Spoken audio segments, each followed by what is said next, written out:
Hello friends, welcome back to my channel passion for literature. और आज हम इस वीडियो में बात करेंगे the handmaid's tale. The handmaid's tale की समरी आज इस वीडियो में हम करेंगे।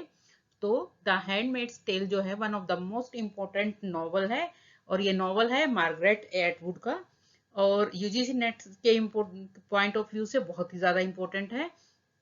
तो सबसे पहले हम मार्गरेट एटवुड के बारे में थोड़ा सा जान लेते हैं। मार्गरेट एटवुड जो है वो एक कैनेडियन पोइट है, नॉवलिस्ट है, लिटरेरी क्रिटिक है, एसेइस्ट है और एक टीचर है बेसिकली। और ये बोर्न हुई थी नवंबर 18 1939 को। और सिंस 1961 से लेके अब तक उन्होंने जो बुक पोइट्री की पब्लिश की है वो 18 की है। 18 नॉवेल्स पब्लिश हो चुके हैं इनके, 11 बुक्स नॉन फिक्शन की, और 9 collection of short story fiction के पब्लिश हो चुके हैं। चिल्ड्रन बुक्स उन्होंने राइट की हैं, ग्राफिक नॉवेल्स और बहुत सारे पोइट्री और फिक्शन के कलेक्शन जो है उनके पब्लिश हो चुके हैं। मार्गरेट एटवुड ने बहुत सारे जो अवार्ड्स हैं और ऑनर्स है वो भी उनको मिले हुए हैं। और सबसे मेन इम्पोर्टेंट जो है, इनको अभी तक 2 बुकर प्राइजेस जो है वो भी मिल चुके हैं। तो बहुत ही ज्यादा इम्पोर्टेंट राइटर हैं ये। इनको आप एज ए इंडिविजुअल राइटर भी प्रिपेयर कर लीजिए एग्जाम के लिए। और अभी हम बात करेंगे जो इनका नॉवल, जो बहुत ही ज्यादा फेमस नॉवल है, उसकी समरी आज इस वीडियो में हम करेंगे।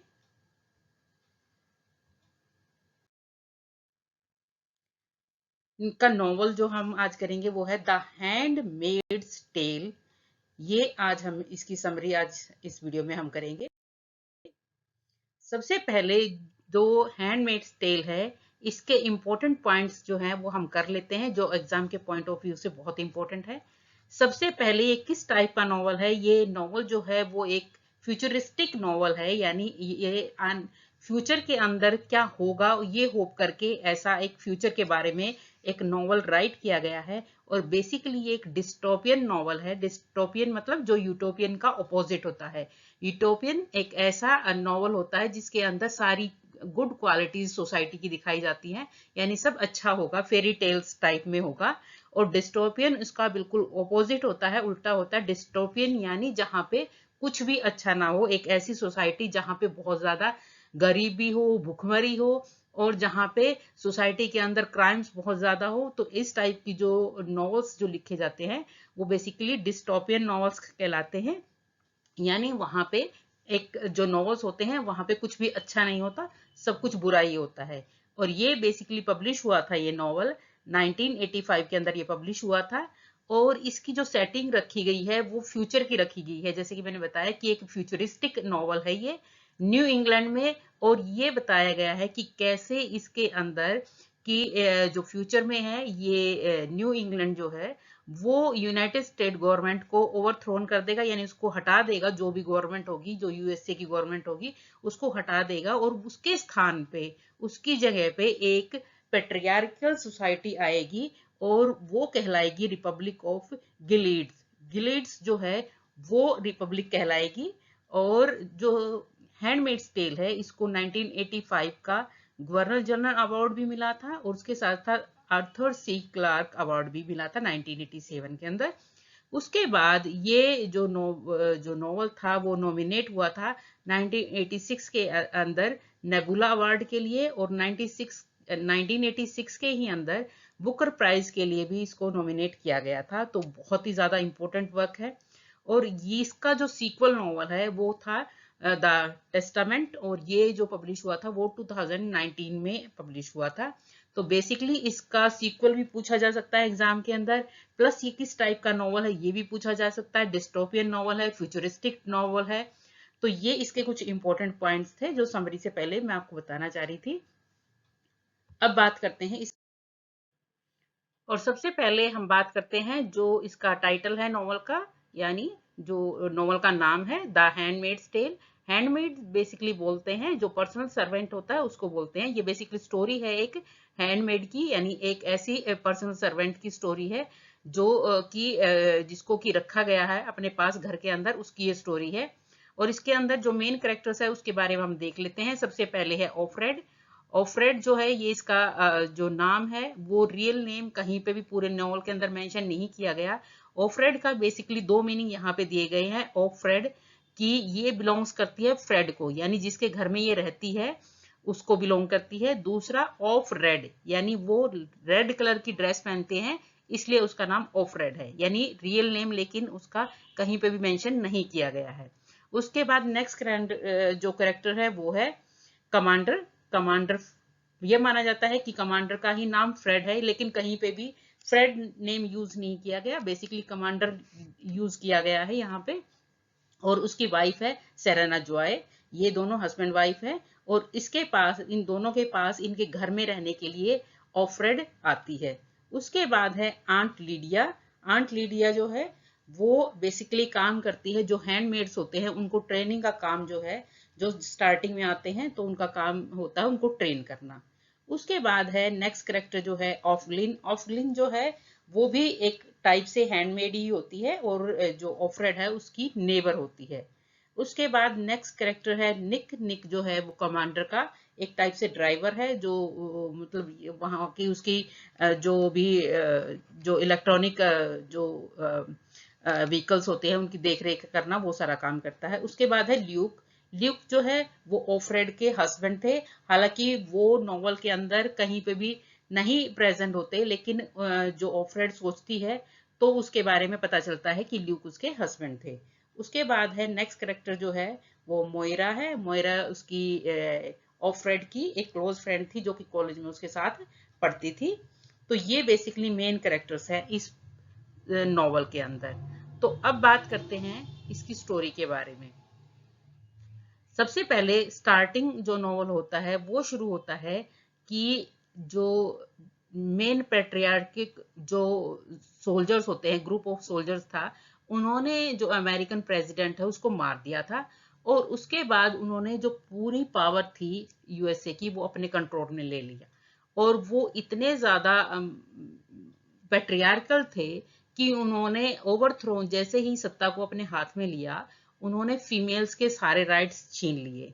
और उसके बाद जैसे ऑफरेड जो थी उसका कॉलेज कंप्लीट हुआ था, वो कॉलेज वो जॉब करती थी, तो उसके बाद ऑफरेड जो थी वो ल्यूक के साथ रहती है और उसकी जो शादी हो जाती है इसके साथ, ल्यूक के साथ, और इनकी एक बेटी भी होती है।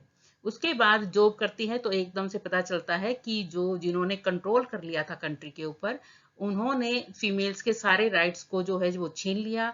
उसके बाद जो उनका जॉब करने का काम था उनसे भी उनको हटा दिया गया। प्लस ये भी उन्होंने कर दिया कि जो फीमेल की प्रॉपर्टी होगी वो उन जो भी उनकी प्रॉपर्टी होगी वो सारी उनके जो हस्बैंड्स हैं उनको जाएगी, अगर वो लीगल हस्बैंड्स है, नहीं तो फिर वो किसी और मेल को चली जाएगी। यानी फीमेल्स को प्रॉपर्टी का हक था वो भी छीन लिया, जो वोटिंग राइट्स थे वो भी छीन लिए, मतलब सारी उनसे चीजें छीन ली गई और उनको कोई भी अधिकार नहीं दिया गया। उसके बाद जो है जब ऑफरेड को और उसके हस्बैंड ल्यूक को ये सारी चीजें पता चलती है कि ऐसे ओवरथ्रोन कर दिया है, यानी इन्होंने कंट्रोल कर लिया है, तो उसके बाद जो है ऑफरेड और ल्यूक उसका हस्बैंड अपनी बेटी के साथ कनाडा भागने की कोशिश करते हैं कि यहाँ से चले जाएं और कनाडा चले जाएं हम लोग। लेकिन सिचुएशन इतनी खराब होती है कि जो गिल्ड्स होते हैं वो इनको पकड़ लेते हैं और ये ऑफरेड जो है उसके बाद इसको अलग कर दिया जाता है इसके हस्बैंड से और इसकी बेटी से। और इसके बाद इसको नहीं पता चलता कि इसके हस्बैंड को और इसकी बेटी को कहाँ ले गए। और जो ऑफरेड है उसको फाइनली लाया जाता है एक दूसरी जगह पे, जो जिसको बोला जाता है कि गिलीड्स जो है वो एक ऐसी जगह है, वहां पे उसको लेके आया जाता है। और बेसिकली होता क्या है कि ये फ्यूचर में जो नॉवल लिखा गया है कि एक ऐसा टाइम आएगा जबकि जो मोस्टली एलीट क्लास है यानी अपर क्लास है, वो मेल और फीमेल जो है वो इनफर्टाइल हो जाएंगे। बेसिकली जो मेन इसका कंसेप्ट है कि पोल्यूशन की वजह से, टॉक्सिक पोल्यूशन जो होगा उसकी वजह से जो फीमेल्स होंगी वो इनफर्टाइल हो जाएंगी, यानी उनकी कैपेसिटी नहीं होगी कि वो माँ बन पाए। तो उस टाइम पे जो फर्टाइल वीमेन होंगी वो बहुत ही कम होंगी। और इसलिए जो है ऑफरेड की अभी अभी बेटी हुई थी, तो ये माना जाता था कि ऑफरेड जो है वो बहुत ही ज्यादा फर्टाइल है। तो ये जो भी विमेन्स होंगी, इनको यहाँ पे गिल्ड्स के अंदर लाया जाएगा और अपर क्लास सोसाइटी के लोग इनके थ्रू अपने बच्चे पैदा करेंगे। तो बेसिकली ये था मेन कंसेप्ट गिल्ड्स का, कि इन औरतों का काम होगा, हैंडमेड्स का, कि वो अपर क्लास के लोग जो होंगे, एलीट क्लास जो होंगे, उनके बच्चे पैदा करेंगे।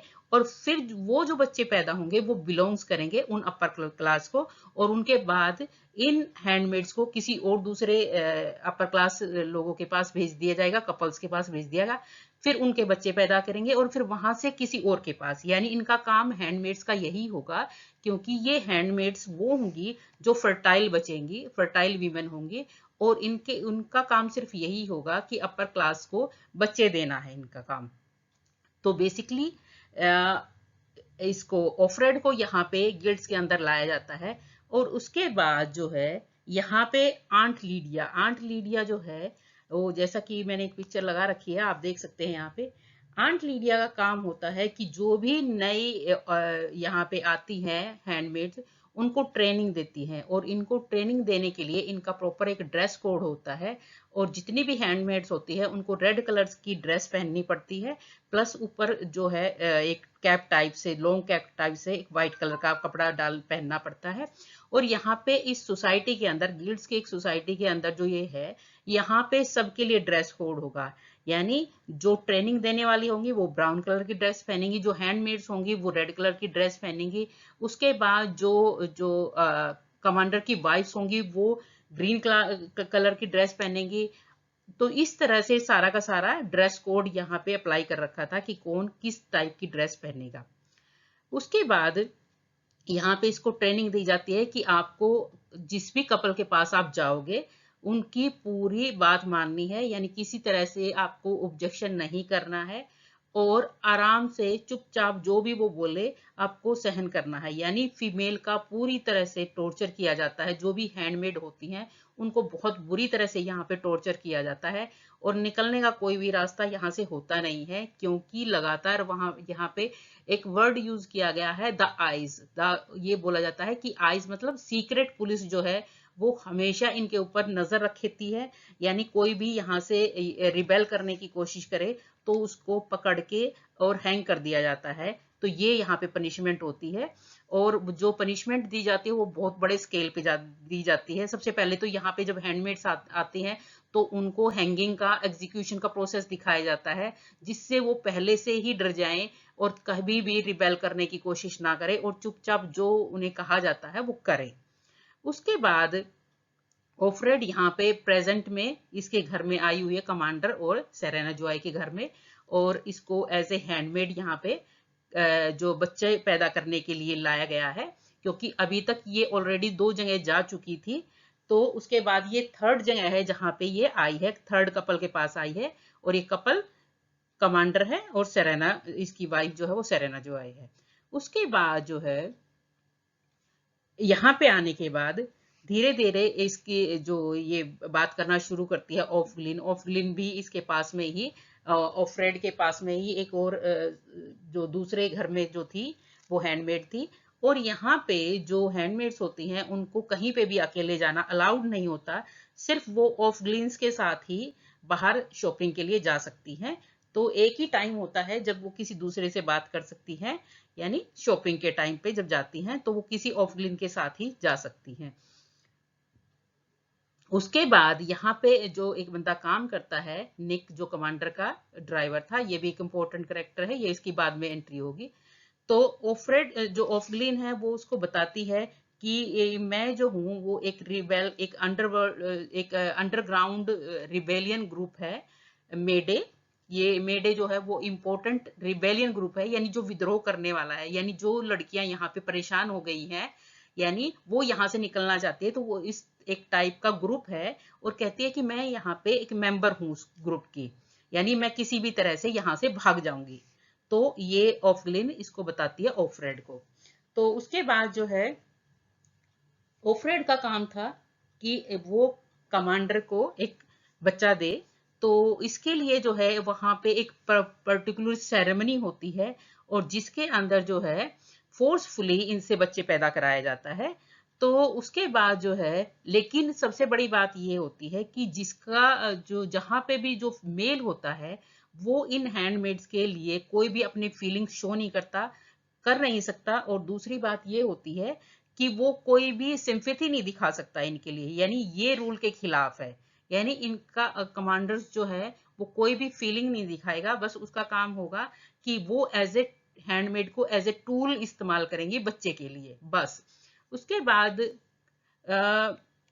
कमांडर जो है वो धीरे धीरे अपनी लाइब्रेरी अलाउ कर देता है ऑफरेड को। हाँ, दूसरी बात ये है, जितने भी हैंडमेड्स होती थी उनको रीडिंग का और राइटिंग जो है वो अलाउ नहीं की जाती थी, क्योंकि अगर वो रीडिंग और राइटिंग करेंगी तो ऑब्वियसली वो रिबेल कर सकते हैं, तो इसलिए उनको रीडिंग और राइटिंग अलाउड नहीं थी। लेकिन कमांडर जो है वो अपनी लाइब्रेरी में अलाउड कर देता है ऑफरेड को। वो निक को बोलता है एक दिन कि ऑफरेड को बोल देना कि वो लाइब्रेरी में आए, और उसके बाद कमांडर जो है उसके साथ कुछ टाइम स्पेंड करता था। हालांकि ये रूल्स के खिलाफ था कि कमांडर जो है उसके उसके लिए कोई फीलिंग्स दिखाए। उसके बाद एक बार ऐसा होता है कि कमांडर ऑफरेड को एक न्यू ड्रेस देता है और उसको बोलता है, एक ऐसी जगह लेके जाता है ब्रोदल में, उस वहां पे ये दिखाता है कि वहां जो बाकी ऑफरेड को लेके जाता है, और वहां पे ऑफरेड को अपनी फ्रेंड मिलती है मोयरा, जो उसकी कॉलेज की फ्रेंड थी। और मोयरा उसको बताती है कि वो उसने यहाँ से निकलने की 2 बार कोशिश कर ली, यानी इस गिल्ड से निकलने की 2 बार कोशिश कर चुकी हूँ, लेकिन फाइनली वो पकड़ी जाती है। और फिर उसके बाद यहाँ पे ये ब्रोदल में आके ये डांस जो है वो एक प्रोस्टिट्यूट बन जाती है यहाँ पे। तो उसके बाद जो है ऑफरेड घर आ जाती है कमांडर के साथ। उसके बाद जो कमांडर की वाइफ थी सेरेना, उसको पता चलता है कि काफी टाइम हो चुका था ऑफरेड को यहाँ पे रहते हुए, लेकिन अभी तक ऑफरेड प्रेग्नेंट नहीं हुई थी। तो सेरेना को ये भी पता चला कि जो कमांडर है ये इसको बाहर भी लेके गया है, जो कि रूल्स के खिलाफ था। इसको बाहर नहीं लेके गया, सॉरी, बाहर लेके गया था जो कि रूल्स के खिलाफ था। तो उसके बाद ये इसको सेरेना जोआई जो है वो ऑफरेड को अब उसकी बेटी की एक पिक्चर दिखाती है कि या तो तुम मुझे बच्चा दो किसी भी तरह से, या फिर मैं तुम्हारी बेटी जो है वो वो उसका मतलब उसके बारे में चीजें मैं तुम्हें बता सकती हूँ या कुछ कर सकती हूँ। उसके बाद ऑफरेड जो है वो एकदम से देखती है तो वो पिछली बातें सोचने लगती है कि कैसे उसके हस्बैंड जो थे उसके साथ वो रहती थी, उनकी बेटी थी, और अब वो कहाँ होंगे, अलग हो गए, जीवित भी हैं या नहीं है, तो वो सारी चीजें वो सोचती रहती है। उसके बाद यहाँ पे जो सोसाइटी है वो इतनी हिपोक्रेट सोसाइटी है कि यहाँ पे ये माना जाता था कि जो इनफर्टाइल हो सकती है वो सिर्फ वीमेन ही हो सकते हैं और मेन नहीं हो सकते। अगर होते भी हैं तो उसको पब्लिकली नहीं बताया जाएगा, सिर्फ वीमेन को ही इनफर्टाइल बताया जाएगा, मेल को नहीं बताया जाएगा। और जब ऑफरेड काफी टाइम तक प्रेग्नेंट नहीं होती तो एक बार डॉक्टर, जिस डॉक्टर के पास ही जाती है, तो वो भी जो है वो कोशिश करता है फोर्सफुली इसके साथ रिलेशन के लिए, लेकिन ऑफरेड वहां से भाग जाती है और मना कर देती है। उसके बाद जब सेरेना को काफी टाइम तक पता चलता है कि ऑफरेड अभी तक प्रेग्नेंट नहीं हुई है, और उसको भी ये लगता है कि कहीं ना कहीं उसका हस्बैंड ही इनफर्टाइल है, यानी उसके हस्बैंड के ही अंदर कैपेसिटी नहीं है कि वो फादर बन सके, तो इस मतलब दुनिया को दिखाने के लिए वो यहाँ तक भी आ जाती है कि वो ऑफरेड को कहती है कि एक काम करो, तुम निक के साथ रहो, उस निक के साथ रिलेशन बनाओ, और उसके बाद जो बच्चा होगा तुम ये बोलना कि वो कमांडर का है। यानी सोसाइटी को दिखाने के लिए, सोसाइटी में कभी भी ये नहीं पता चलना चाहिए कि कमांडर जो है वो इनफर्टाइल है। उसके बाद धीरे धीरे निक और ऑफरेड जो है एक दूसरे के नजदीक आते हैं और उनके रिलेशन होते हैं, और यहाँ पे आके कहीं ना कहीं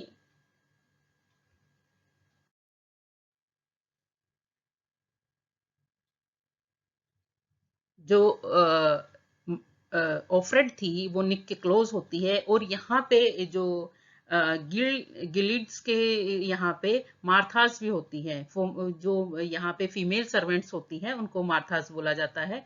और जैसे कि मैंने बताया था आइज होती हैं, ये जो एक प्रॉपर सिंबल यूज किया गया है द आइज, और ये आइज उनको कहा गया है जो सीक्रेट पुलिस थी, जो यहाँ पे जितनी भी जो हैंडमेड होती थी उनके ऊपर नजर रखते थे कि वो रिबेल करने की कोशिश ना करे, और इनके लिए जो एग्जीक्यूशन जो था, जो भी रिबेल करने की कोशिश करते हैं वो उनको मार दिया जाता है या फांसी पे टांग दिया जाता था। तो उसके बाद फाइनली ये होता है कि निक और ऑफ्रेड एक दूसरे के क्लोज आते हैं, इनके रिलेशन होते हैं, और फाइनली जो सीन था वो सीन ये है कि वो देखती है, इसको दिखता है कि बाहर कोई वैन आई हुई होती है ब्लैक कलर की, और उसके बाद जो निक होता है, सॉरी, इसको ऑफ्रेड को पता चलता है कि वो प्रेग्नेंट है, और बाहर एक वैन आती है, और वैन के अंदर से कुछ लोग जो है वो निकलते हैं। तो ऑफ्रेड को नहीं पता कि ये किस टाइप के लोग हैं, यानी ये इसको एक अच्छी जगह ले जाएंगे यहाँ से निकाल के, या फिर ये इसको मारने के लिए लेके जाएंगे। ये नॉवल के अंदर कहीं पे भी नहीं बताया गया, लेकिन निक इसको कहता है कि तुम चले जाओ यहाँ से, निकल जाओ कैसे भी करके। तो यहाँ पे कहानी की एंडिंग हो जाती है, और जिस ब्रोदल में कमांडर इसको लेके जाता था उसका नाम था जिजीबेल, ये इसके ब्रोदल का नाम था। ये भी इंपॉर्टेंट है, आप इसको याद रखना। और जो ग्रुप बनाते हैं, जो ग्रुप्स था हैंडमेड का, यानी जो अपने फ्रीडम के लिए लड़ाई करते हैं, वो थी मेडे, ये मेडे जो है वो ग्रुप था। तो इस तरह से इस नोवेल की एंडिंग होती है। इसका सीक्वल भी आया जो है, वो इसके अंदर पता चलेगा कि आगे क्या हुआ, अगर ये बची तो कहाँ गई, और नहीं बची तो क्या इसको मार दिया गया, ये सारा इसके सीक्वल में ही पता चलेगा। तो यहाँ पे इस स्टोरी की एंडिंग हो जाती है नॉवल की, कि फाइनली पूरे नॉवल के अंदर शो किया गया है कि कैसे हैंडमेड्स की जो लाइफ है वो पूरी टॉर्चर की भरी हुई है, यानी उनको अपनी पर्सनल इंडिपेंडेंस या पर्सनल किसी भी फीलिंग्स इमोशन की कोई भी यहाँ पे वैल्यू नहीं है, उनको पूरी तरह से खत्म कर दिया जाता है। यानी उनको फोर्सफुली सिर्फ उनका एक ही काम होता है कि वो कि एलिट क्लास के बच्चे पैदा करे, उनको दे, और फिर किसी दूसरे के पास चले जाएं और उनके बच्चे पैदा करे। तो बेसिकली ये उनका काम होता है। तो आई होप कि आपको ये स्टोरी समझ में आई होगी।